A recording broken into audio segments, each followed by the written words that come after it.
Good morning. Well, what had been going on in Rome and what had caused this letter to be written? I'm not sure if you remember it, but when I was dealing with the Acts of the Apostles, I was talking about Paul going to Corinth and meeting in Corinth two people called Priscilla and Aquila. And it said that they were Jewish people who had been expelled from Rome by Claudius. By the way, these were the two people who later on met Apollos and saw that he was converted and set his ministry free. So these were very powerful Christians in the early days, Priscilla and Aquila. They were tent makers, and Paul had worked for a while when he was in Corinth with them, himself earning his living by making tents, the trade for which he was trained. So what had happened in Rome? Well, the Jews once again had annoyed the empire. We don't know why, we don't know how it had come about, but they had really annoyed the emperor Claudius. And finally, Claudius gets so fed up with them that he expels them from Rome. He says every Jew must leave Rome and leave Rome immediately. That's why Priscilla and Aquila had gone to Corinth. They'd been thrown out of Italy, they'd been thrown out of Rome, and they'd gone there to continue with their trade. Up until this moment, the church in Rome had been quite strong. It had consisted of Jews and Gentiles living in harmony. But now, the Jews are thrown out. And as a result, the Gentiles in Rome took over the leadership of the church. They were the ones who now had responsibility for guiding the church in that particular city. Because all their Jewish compatriots, even though they were Christians, they were recognized as being Jewish Christians and not Gentile Christians, and so they'd been thrown out. Of course, Claudius may have made this decision, but before long, because of the role that the Jewish people had in Rome, he had to relent, and he had to change his mind. And he had to say quite simply, okay, you can come back this time, try and behave yourselves and don't argue so much with what I want to do. Come back in again and take up your role in the city. And once again, they came back.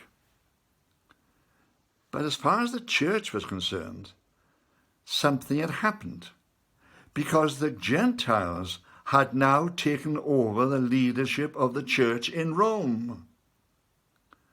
And when the Jewish leaders came back in and said, well, we now want to take up our old roles, our old positions, the Gentiles said, no, we are now in charge.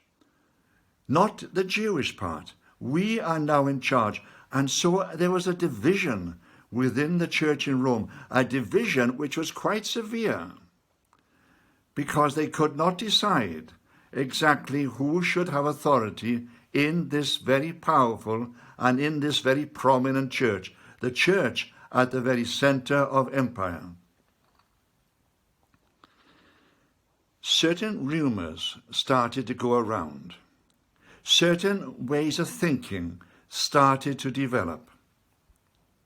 And it's a form of thinking which has gone on for the last 2,000 years, and it must be destroyed, for it is completely and utterly false.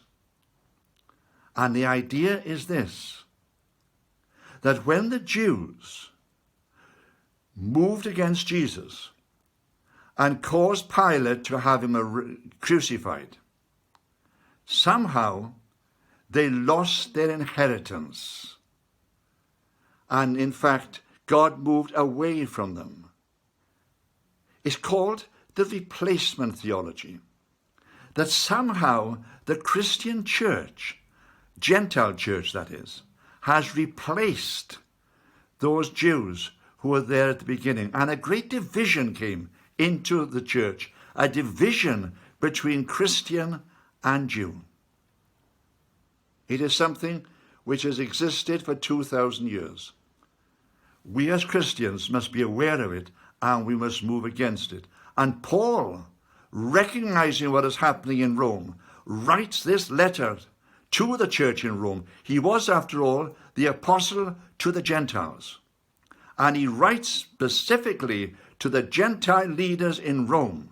And he says to them quite simply, this is an error. This must be set aside. Our Jewish brothers and sisters, our Gentile brothers and sisters, they are equal in God's sight. It isn't Jew, it's not Gentile, it's not male, it's not female. There is one body, and it to be made up of both, and each have equal roles to play within the church that exists. So Paul hears about it, and Paul writes this letter.